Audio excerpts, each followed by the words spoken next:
Hello friends, तो कैसे हैं आप सब। आई होप आप सब अच्छे होंगे। स्वागत है आप सभी का आपके अपने चैनल जुनून पढ़ाई का में।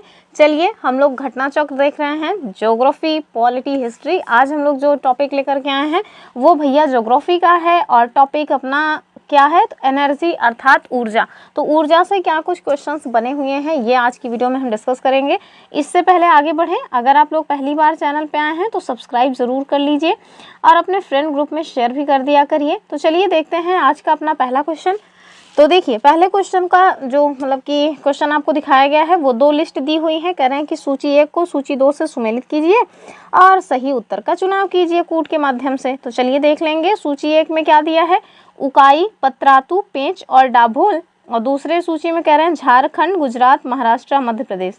देखिए अगर सपोज दैट आपको इसमें से कुछ भी नहीं पता होगा तो पेंच मेरे ख्याल से पता होगा, क्योंकि पेंच ना एक टाइगर रिजर्व भी है और ये कहाँ पे है, तो मध्य प्रदेश में है। तो कई सारी चीज़ें पेंच से जो है मतलब कि रिलेटेड हैं और ये एमपी में ही है। तो मेरे ख्याल से ये आप सबको पता होना चाहिए और होगा भी। तो हम लोग सबसे पहले तो यही वाला मैच करेंगे ना जो हमें सबसे पहले दिख जाए। तो अगर आप सी का 4 मैच कर देंगे तो देखिए सी का 4 कहाँ पे दिया गया है, 2 जगह पे दिया गया है। ठीक है, तो इस वाले विकल्प से तो हालांकि हमारा क्वेश्चन सॉल्व नहीं होगा, लेकिन उसके बावजूद फिर हम आगे देख लेंगे। ठीक है, पहले तो जो आ गया है वो मैच कर दीजिए। पेंच जो है ये कहाँ है, मध्य प्रदेश में। डाभोल, और डाभोल आप देखिए कहाँ है, डाभोल क्यों, पहले ऊपर से देखेंगे। उकाई, ये जो उकाई है ना ये कहाँ पे है, तो उकाई आप देखेंगे गुजरात में है। ठीक है, उकाई आपको कहाँ मिलेगा, गुजरात में। पतरातू जो है वो कहाँ मिल जाएगा, तो जो हमारा पतरातू है भैया वो मिल जाएगा झारखंड में। ओहो कहाँ यहाँ जा रहा है, पतरातू झारखंड का है। बचा हमारे पास डाभोल और ये हो जाएगा महाराष्ट्र में। ठीक है, तो अगर आपसे इसको मैच करने को बोला जाए तो क्या हो जाएगा, मतलब कि ए का हो जाएगा 2, ठीक, ए का 2, बी का हो जाएगा 1, सी का हो जाएगा 4 और डी का हो जाएगा 3। 2 1 4 3 और कहाँ पे दिया है, बी में दिया है ऑप्शन। ठीक है, बी दूसरा वाला सही हो जाएगा।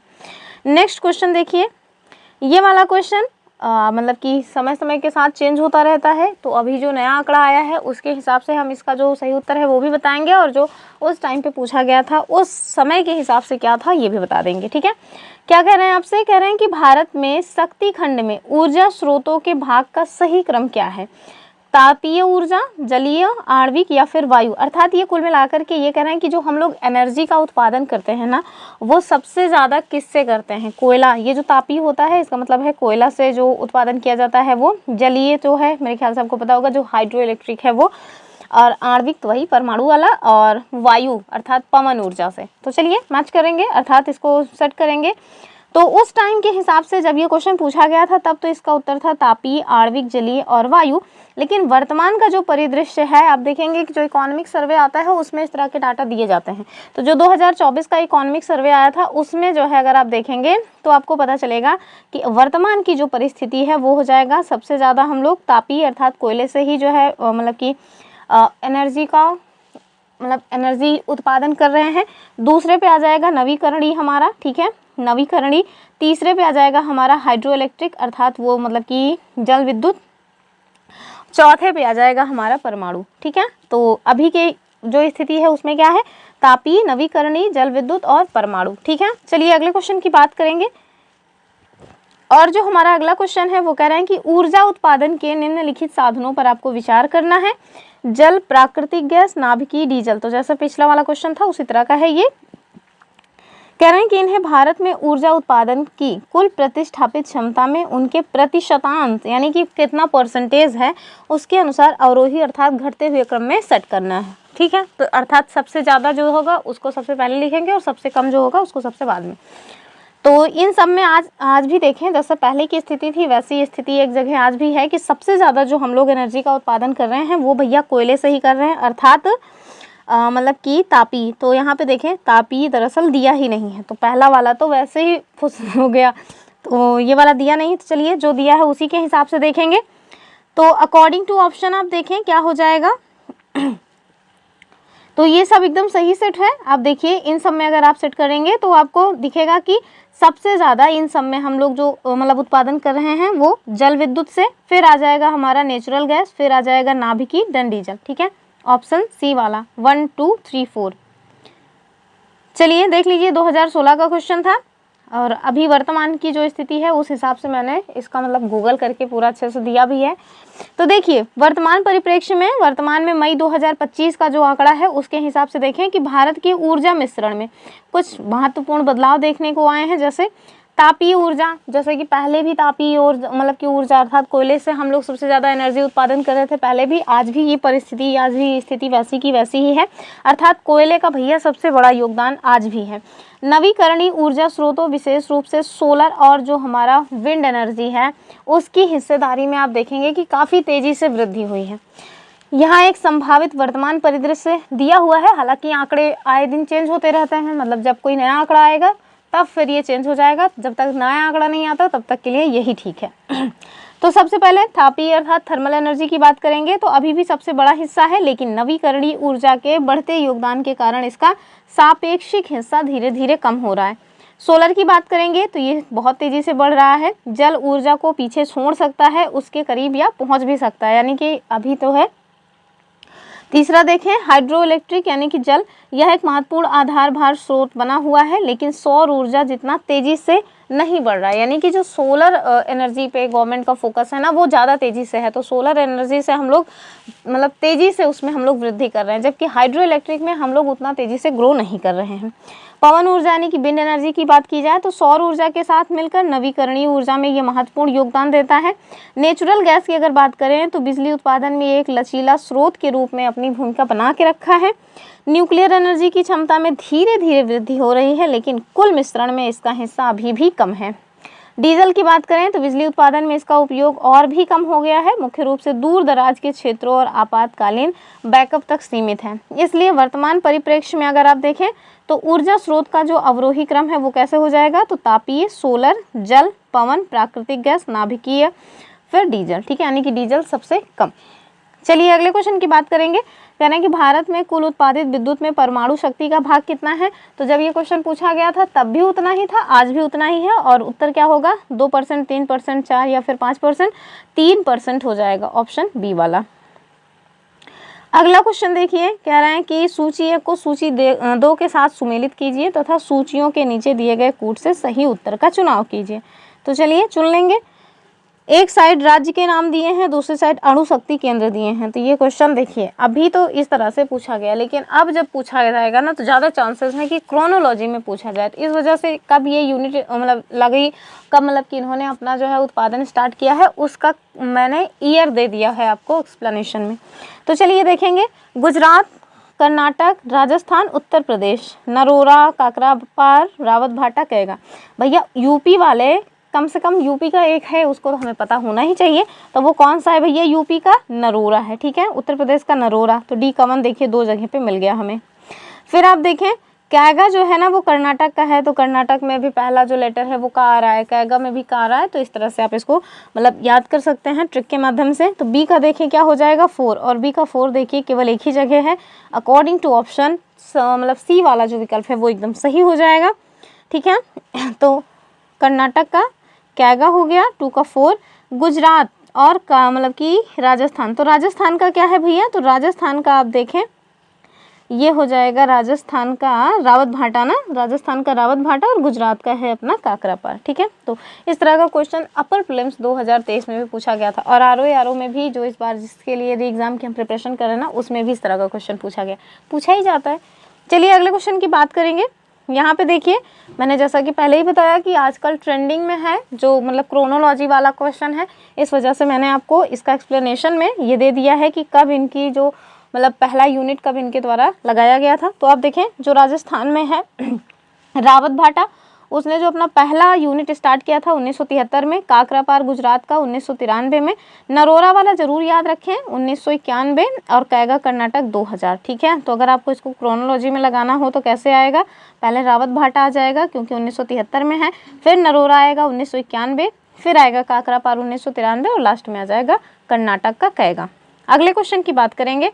कह रहे हैं कि निम्नलिखित वक्तव्यों पर विचार कीजिए। कह रहे हैं कि भारत में देश की भावी ऊर्जा मांग की आपूर्ति का आशाप्रद स्रोत जो है वो अणु ऊर्जा है। कारण में कह रहे हैं कि भारत में अणु ऊर्जा जो है या अणु खनिज सर्वत्र उपलब्ध है। तो दूसरा वाला देख के वैसे ही लग रहा होगा क्या आप फेंक रहे हो फालतू, तो उत्तर देखिए भैया ए वाला ठीक है लेकिन बी गलत है, मतलब कि क्या हो जाएगा सी वाला उत्तर। अगला क्वेश्चन देखें कि भारत का 20वां परमाणु बिजली घर कौन सा था। तो ऑप्शन देखें तारापुर, रावतभाटा, कैगा या फिर नरौरा उत्तर प्रदेश। तो तारापुर कहाँ है पहले ये जाने रहिए, महाराष्ट्र में है। रावतभाटा अभी हमने ऊपर आपको बताया ही कर्नाटक का है। कैगा नरोरा उत्तर प्रदेश का। और इसका उत्तर क्या करें कि 20वां कौन सा था, तो यही जो कर्नाटक का कैगा है ना, यही अपना 20वां परमाणु बिजली घर था। ठीक है, तो कर्नाटक राज्य के उत्तर कन्नड़ जिले में कैगा नामक स्थान पर कैगा परमाणु विद्युत संयंत्र की स्थापना की गई। इस परियोजना के अंतर्गत 4 इकाइयों की स्थापना हुई, जिसके चौथे रिएक्टर का परिचालन 2010 में प्रारंभ हुआ। दुनिया में स्थापित ये 20वां परमाणु विद्युत संयंत्र है। अगला क्वेश्चन देखिए, क्वेश्चन नंबर 8, और ये क्या कह रहे हैं, कह रहे हैं कि मीठी विरदी परमाणु ऊर्जा संयंत्र निम्नलिखित में से किस देश के सहयोग से स्थापित किया गया। ठीक है, तो ऑप्शन देखें यूएस, कनाडा, फ्रांस या फिर रूस। तो उत्तर क्या हो जाएगा, पहले तो आप यही जानिए कि कहाँ पे है ये मीठी विरदी। तो ये भैया गुजरात का है। ठीक है, गुजरात का है। किसके सहयोग से बनाया गया था, यूएसए के सहयोग से बनाया गया था। कब बनाया गया था, तो 2008 में, जो मतलब कि भारत और अमेरिका के मध्य असैन्य परमाणु समझौते पर हस्ताक्षर हुआ था, उसी के बाद आप देखेंगे कि मार्च 2015 में इस परियोजना को स्टार्ट किया गया था। और कौन सा मंत्रालय इसमें मतलब कि काम किया है, तो केंद्रीय पर्यावरण, वन और जलवायु परिवर्तन मंत्रालय के द्वारा इसको स्वीकृति दी गई थी। ठीक है, तो ऑप्शन क्या हो जाएगा, ए वाला। अगले क्वेश्चन की बात करेंगे, कह रहे हैं कि निम्न राज्यों में से कौन सा पवन ऊर्जा के उत्पादन में प्रथम स्थान रखता है। तो देखिए टाइम टू टाइम आप देखेंगे कि ये जो स्थान है वो चेंज होते रहते हैं। ठीक है, जब क्वेश्चन पूछा गया था उसके मतलब अकॉर्डिंग आप देखेंगे तो गुजरात, महाराष्ट्र, कर्नाटक, राजस्थान में क्या हो जाएगा, गुजरात हो जाएगा। लेकिन वर्तमान की जो स्थिति है वो अब चेंज हो चुकी है। वर्तमान में आप देखेंगे कि पवन ऊर्जा के उत्पादन में जो पहले स्थान पे है ना, वो अपना तमिलनाडु आ चुका है। कौन, तमिलनाडु। ठीक है, तो आप देखिए जब भी एग्जाम देने जाइएगा ना, हो सकता है कि उस टाइम भी कुछ मतलब नए आंकड़े आए रहे, तो एग्जाम के 10 दिन पहले तक आंकड़ों को जो है कम से कम देखते रहना चाहिए। वैसे तो कम ही देखिए, कितने आंकड़े देखेंगे, लेकिन फिर भी एक आध नज़र अगर दिख जाए तो देख लीजिएगा। कह रहे हैं कि रामपुरा जो भारत में अपना सौर ऊर्जा प्लांट लगाने वाला पहला गांव बना, वो कहाँ स्थित है। तो पहला गांव जिसने सौर ऊर्जा प्लांट लगाया था, मेरे ख्याल से आपको बहुत ज़्यादा इम्पोर्टेंट है जानना ये। क्यों, क्योंकि ये यूपी स्पेशल का क्वेश्चन है। तो देखिए मध्य प्रदेश, हिमाचल प्रदेश, आंध्रा या उत्तर प्रदेश। तो भैया यूपी स्पेशल का है तो उत्तर प्रदेश ही होगा ना। ठीक है, तो रामपुरा गांव अपना सौर ऊर्जा प्लांट लगाने वाला भारत का पहला गांव बना, जो कि अपने यूपी का है। अगला क्वेश्चन कह रहे हैं कि निम्नलिखित में से ऊर्जा का कौन सा सोर्स व्यावसायिक सोर्स नहीं है। ऑप्शंस देखें, पेट्रोलियम तो ये तो है, परमाणु ऊर्जा भी है, प्राकृतिक गैस भी है, लेकिन बायोमास नहीं है। तो ऑप्शन डी हो जाएगा। ठीक है, कह रहे हैं कि ऊर्जा संसाधन में कोयला, पेट्रोलियम, प्राकृतिक गैस और परमाणु ऊर्जा ये ऊर्जा के व्यावसायिक स्रोत हैं। ये गैर नवीकरणीय और परंपरागत संसाधन भी कहे जाते हैं, यानी कि अगर एक बार आपने इनको यूज़ कर लिया तो फिर आप इसको दोबारा से रिन्यू नहीं कर सकते। जैसे पेट्रोल को आप देखिए, अगर एक बार आपने बाइक में पेट्रोल डाला और उसको मतलब कि कुछ दूर तक चलाए तो जितना भी पेट्रोल गया ख़त्म हुआ, आप उसको दोबारा से जो है मतलब कि यूज़ नहीं कर सकते, क्योंकि वो ख़त्म हो जाएगा, कहाँ गया कुछ पता नहीं चलेगा। तो ये जो मतलब कि जिसे हम दोबारा से रीयूज़ ना कर सकें, वो कैसे ऊर्जा के साधन होते हैं, तो वो भैया गैर नवीकरणीय संसाधन होते हैं। ठीक है, जबकि यदि आप सौर ऊर्जा, पवन ऊर्जा, बायोगैस और अवशिष्ट से प्राप्त जो ऊर्जा है, भूतापीय ऊर्जा, लघु जल विद्युत ऊर्जा, बायोमास इत्यादि, इनकी बात करेंगे तो ये ऊर्जा के गैर व्यावसायिक और गैर परंपरागत स्रोत माने जाते हैं। साथ में इन्हें ऊर्जा के नवीकरणीय संसाधन भी कहा जाता है। ठीक है, तो उत्तर क्या हो जाएगा इसका, डी वाला। अगला क्वेश्चन की बात किया जाए, कह रहे हैं कि निम्नलिखित में से कौन जैविक संसाधन नहीं है। तो जैविक, अजैविक, तो देखिए शुद्ध जल, कोयला, पेट्रोलियम या फिर मछली। तो जो जीव जंतुओं से प्राप्त होगा मेरे ख्याल से वही मतलब कि जैविक कहलाएगा। तो इसके हिसाब से आप देखें तो जो शुद्ध जल है ना, वो जैविक संसाधन नहीं कहलाएगा, ऑप्शन ए वाला। तो जैविक संसाधन जीवमंडल यानी किसी जीव या जैविक पदार्थों से प्राप्त होते हैं, जैसे वन्य, पशु एवं उनसे प्राप्त हो सकने वाले पदार्थ। जीवाश्म ईंधन जैसे कोयला और पेट्रोलियम इसी वर्ग में शामिल होते हैं, क्योंकि ये विघटित जैविक पदार्थों से बनते हैं, जबकि शुद्ध जल जो है ना वो जैविक संसाधन नहीं है। नेक्स्ट क्वेश्चन कह रहे हैं कि आप चलो बताओ, एक साइड गर्म पानी के जो झरने हैं वो दिया गया है, दूसरी साइड राज्य, और आपको बताना है कि वो मतलब कि कौन सा ऐसा विकल्प है जो सही सुमेलित नहीं है।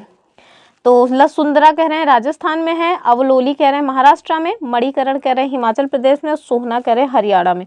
तो एक बार मैंने इसके बारे में बताया हुआ था, यानी कि एक छोटा सा क्वेश्चन मतलब वीडियो था जिसमें मैंने कौन से गर्म पानी के झरने कहाँ पे है बताया हुआ। लेकिन एक और वीडियो बनाएंगे जिसमें जो भी महत्वपूर्ण है जिस भी स्टेट में है सब बता देंगे, जल्द ही वो वीडियो आएगी। तो इसका जो है सही उत्तर क्या हो जाएगा, ए वाला। कह रहे हैं कि जो लसुंदरा है राजस्थान, तो नहीं, लसुंदरा बाबू कहाँ हो जाएगा, गुजरात में। ठीक है, कहाँ, गुजरात में। तो इसी वजह से ये गलत है। लास्ट क्वेश्चन देखिए, कह रहे हैं निम्नलिखित में से कौन सा सही सुमेलित नहीं है। एक साइड केंद्र दिया है, दूसरी साइड ऊर्जा।